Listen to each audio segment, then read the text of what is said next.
ఈ ఉదయమున నీవు ఎవ్వరినీ కలుసుకొనక ముందు ప్రభువును కలుసుకో.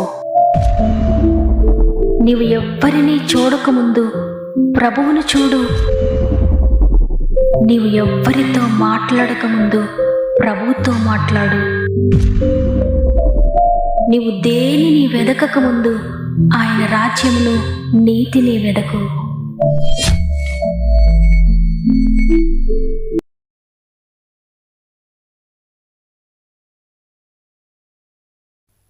Praise the lord.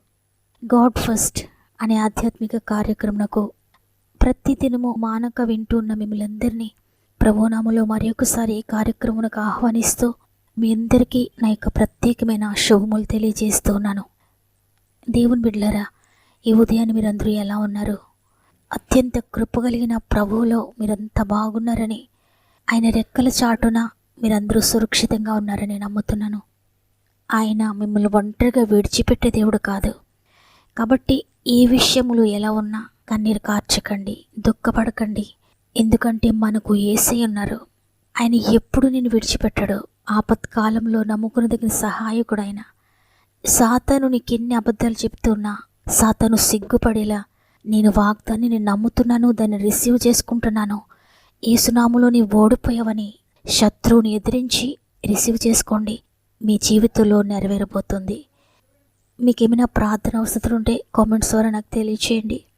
ప్రతిదినము మిమ్మల్ని అందరినీ గురించి మానుదిన ప్రార్థనలు ప్రార్థిస్తూ మిమ్మల్ని ప్రభు చేతులకు అప్పగిస్తూ ఉన్నాను. ఆయనే మీ ప్రతి పరిస్థితిని మార్చబోతున్నాడు. నమ్మండి. నమ్మినట్లయితే దేవుని మహిమ కార్యములు చూడబోతూ ఉన్నారు. సమస్త మహిమ ఘనత దేవునికి చెల్లునుగాక. ఈరోజు దేవుడు మనతో మాట్లాడుతున్న మాట ఆదికాండము 29వ అధ్యాయము 31వ వచనము.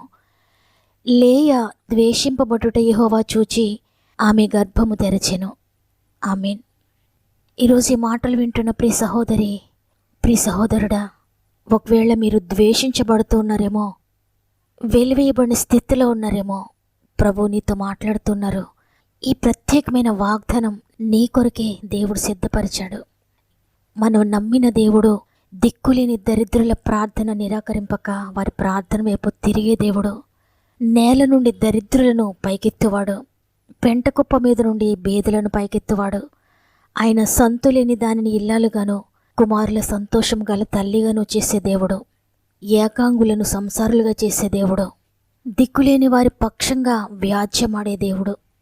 చూడండి, లేయాను గురించి మనం ఒకసారి ఆలోచిస్తే, లేయా తల్లిదండ్రులతో ద్వేషించబడింది, భర్తతో ద్వేషించబడింది, అందరితో కూడా ద్వేషించబడింది. ఎందుకు అంటే లేయా సౌందర్యవతి కాదు, జబ్బు కండ్లు గలదే అని బైబిల్ గ్రంథంలో తన గురించి వ్రాయబడి ఉంది. అందును బట్టి తండ్రి అనుకున్నాడు లేయాకి వివాహం కాదేమో అని. అందువల్ల లేయా చెల్లి అయిన రాహేలును యాకోబు ఇష్టపడి వివాహానికి సిద్ధపడినప్పుడు లేయా తండ్రి మాత్రం యాకోబుకు తెలియకుండా లేయానిచ్చి వివాహం చేస్తాడు. తర్వాత యాకోబు తనకు వివాహం చేయబడింది రాహేలుతో కాదు, తన అక్క అయిన లేయాతో అని తెలుసుకొని ఇంకొక 7 సంవత్సరాలు రాహేలు కోసం మామకు కొలువు చేస్తాడు. అయితే లేయాను మాత్రం యాకోబు ప్రేమించలేదు. ఎప్పుడు రాహేలును ఎంతగా ప్రేమించాడో లేయాను అంతగా ద్వేషిస్తూ ఉన్నాడు. ప్రతి స్త్రీ కూడా తను వివాహం చేసుకున్న భర్త తనను ప్రేమించాలని ఎంతగానో కోరుకుంటుంది. కానీ లేయా భర్త ప్రేమను పొందలేకపోయింది. తల్లిదండ్రుల ప్రేమ తనకు తెలియదు. ఎవరి ప్రేమను పొందలేని లేయా భర్త ప్రేమ కోసం ఎంతగానో ఎదురు చూచింది. కానీ పొందలేక ఎంతగానో దుఃఖపడుతూ కన్నీటితో తన జీవితాన్ని గడుపుతోంది. అయితే ఆమె కృంగిన స్థితిని, ఆమె కన్నీటిని, ఆమె ద్వేషించబడుట దేవుడు చూచాడు. తన దుఃఖాన్ని భర్త చూడలేదు, తల్లిదండ్రులు చూడలేదు, బంధువులు, స్నేహితులు, ఈ లోకంలో ఎవ్వరూ కూడా తన దీనస్థితిని గమనించలేదు, తన కృంగుదలను పట్టించుకోలేదు. కానీ దేవుడు తన దుఃఖాన్ని చూచాడు. దేవుడు తన కన్నీటిని చూచి ఆమె గర్భాన్ని తెరిచాడు. అంటే దేవుడు లేయాను ఆశీర్వదించడం ప్రారంభించాడు. ఈరోజు ఈ మాటలు వింటున్న ప్రియ చెల్లి, నీ భర్త నిన్ను ద్వేషిస్తున్నాడా? నీ భర్త నిన్ను నిరాకరించాడా? భయపడకు. ప్రభు నిన్ను చూస్తున్నాడు. ఆయన నిన్ను ఆశీర్వదిస్తానని వాగ్దానం చేస్తున్నారు. ఈ మాటలు వింటున్న ప్రియ తమ్ముడు, నీ భార్య నిన్ను నిరాకరించిందా? నిన్ను తృణీకరించిందా? నిన్ను ద్వేషిస్తుందా? భయపడకు. దేవుడు నిన్ను చూచాడు. నిన్ను ఆశీర్వదిస్తానని దేవుడు సెలవిస్తున్నాడు. ఈ మాటలు వింటున్న ప్రియ సహోదరుడా, ప్రియ సహోదరి, మీరెవరి చేత ద్వేషించబడుతూ ఉన్నా ఈ ఉదయాన, ఏ విషయాన్ని గురించి మీరు నిరాకరించబడుతూ ఉన్నా, ఎక్కడ మీరు తృణీకరించబడుతున్నా, ఏ పరిస్థితుల్లో మీరు త్రోసివేయబడుతున్నా భయపడకండి. మనుషులు త్రోసివేసిన సృష్టికర్త నిన్ను చేరదీస్తున్నాడు. ఆయన నీ దుఃఖాన్ని చూచాడు, నీ కన్నీటిని చూచాడు. ఆయన నిన్ను లేవనెత్తబోతున్నాడు. చూడండి, యెషయా గ్రంథము 54వ అధ్యాయము 11వ వచనం నుండి, ప్రయాసపడి గాలివాన చేత కొట్టబడి ఆదరణ లేక ఉన్నదానా, నేను నీలాంజనములతో నీ కట్టడమును కట్టుదును, నీలములతో నీ పునాదులు వేయుదును, మాణిక్యమణులతో నీ కోటకొమ్ములను, సూర్యకాంతములతో నీ గుమ్మములను కట్టుదును, ప్రశస్తమైన రత్నములతో నీకు సరిహద్దులు ఏర్పరచుదును. నీ పిల్లలందరూ యెహోవా చేత ఉపదేశం పొందుదురు.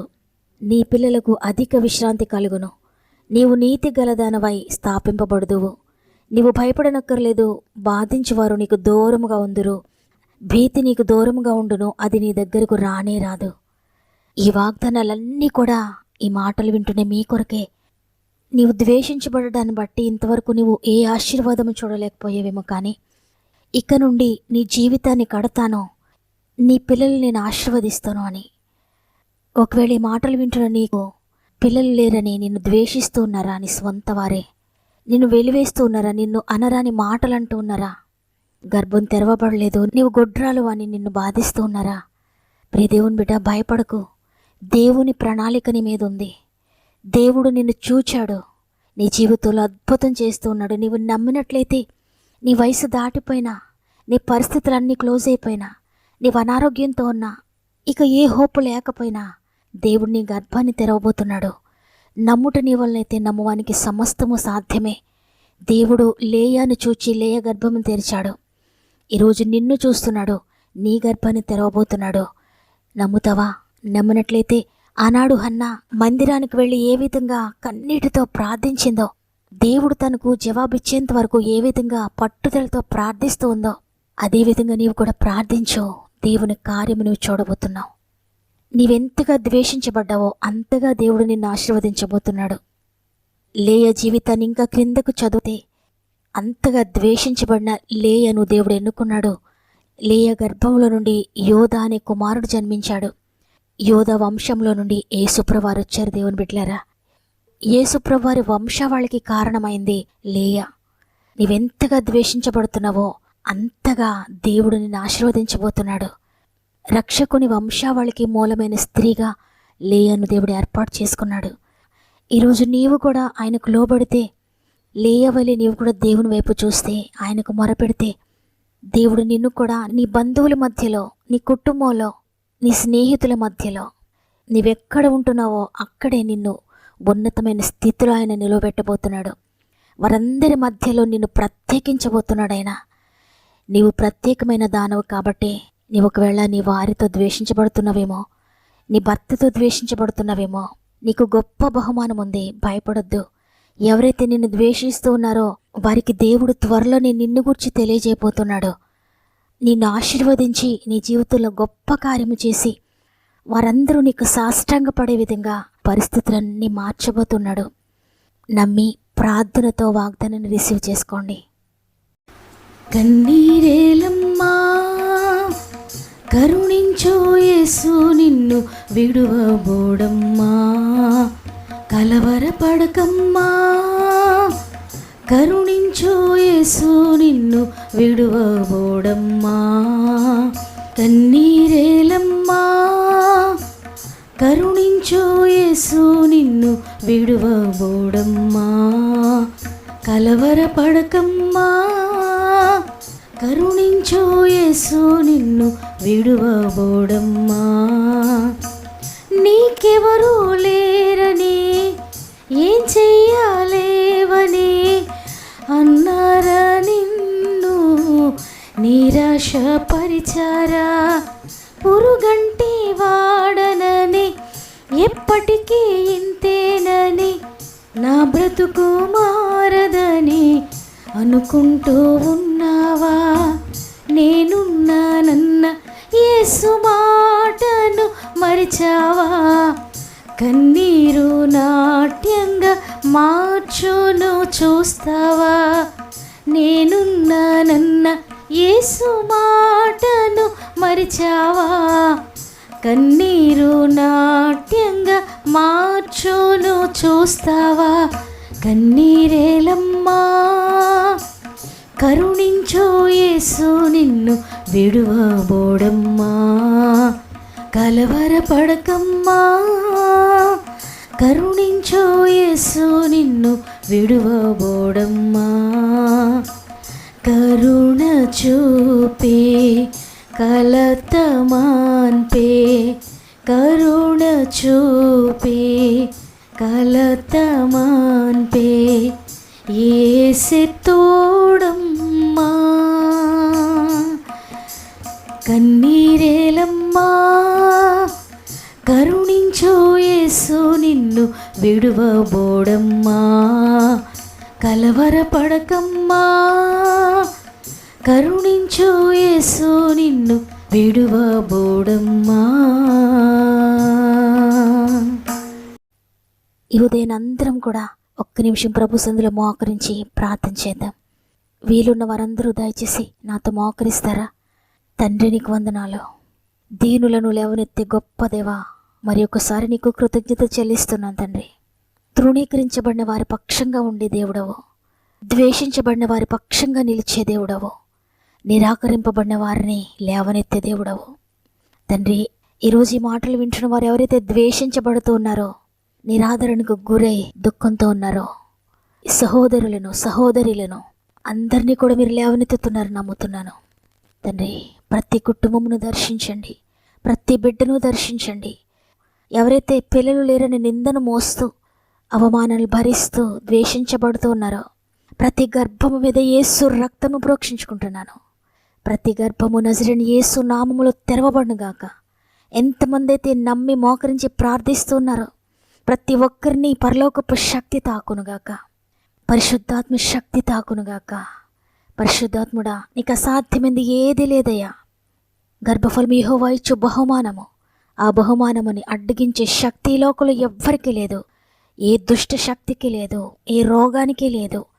దేవుని బహుమానాన్ని ప్రతి ఒక్కరూ పొందుకుంటున్నారు ఈ రోజున. ప్రతి గర్భము కూడా తెరవబడుతుందని నమ్ముతున్నాను తండ్రి. అద్భుతకరుడునైనా నా ప్రార్థన బట్టి కాదయ్యా, యేసు చెల్లించిన వెలను బట్టి ప్రతి జీవితంలో కూడా అద్భుతం చేస్తున్నారు నమ్ముతున్నానయ్యా. అంతేకాకుండా ఎవరు ఏ పరిస్థితులను బట్టి ద్వేషించబడుతూ ఉన్నా, ధనం లేదని, అందం లేదని, ఉద్యోగం లేదని, పేరు ప్రఖ్యాతులు లేవని, ఆరోగ్యం లేదని, ఇక ఏమీ లేదని ద్వేషించబడుతూ ఉన్నారో ప్రతి బిడ్డను కూడా లేవనెత్తండి అయ్యా. నశించిన దానిని వెతికి రక్షించే గొప్ప దేవుడవయ్యా.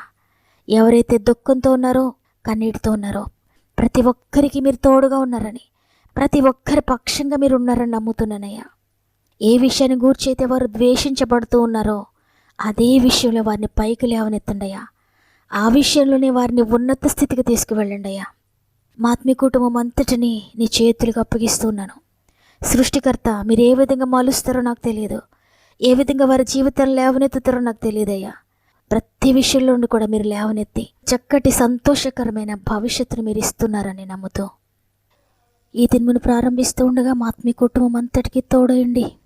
వారు చేసే ప్రతి ప్రయత్నంను సఫలపరిచి వారు వెళ్ళే ప్రతి చోట నీ దూతలను తోడుగా ఉంచండి.